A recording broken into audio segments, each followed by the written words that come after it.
But அந்த பொண்ணு வந்து கிடைக்கவே இல்லை. அதுக்கப்புறமா 100 போலீஸ் இறங்கி ஒவ்வொரு இடத்துலையுமே இன்ச் பை இன்ச்சா சர்ச் பண்றாங்க. சர்ச் பண்ணும்போது கடைசியா ஒரு செவருக்கு பின்னாடி அந்த பொண்ணு.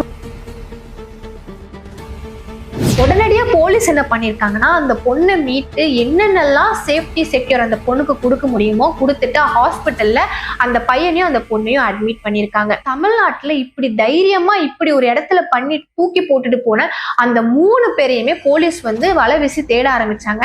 அதே மாதிரி இந்த சம்பவம் நடந்த உடனடியா பல இடங்கள்ல இருந்து பல கண்டனங்கள், நிறைய அரசியல்வாதிகள் வந்து எதிர்ப்பு தெரிவிக்க ஆரம்பிச்சாங்க. பெண்களுக்கு பாதுகாப்பு இல்லாத மாநிலம் தமிழ்நாடு என்பதற்கு மற்றும் ஒரு சாட்சி கோவை சம்பவம் என தாவேக தரப்பிலிருந்து தெரிவிக்கப்பட்டிருக்கிறது. அண்மை செய்தியாக பார்த்து வருகிறோம். நம்முடைய கலாச்சாரம் சீரழிந்து கொண்டிருக்கிறது. எத்தனையோ அந்த கல்லூரிக்கு பிள்ளைகள் அனுப்பின பெற்றோர்கள் மனநிலை என்ன, அதெல்லாம் யோசிக்கும் போது ரொம்ப சங்கடமா இருக்கு. கடும் சட்டங்களை வைத்து இதை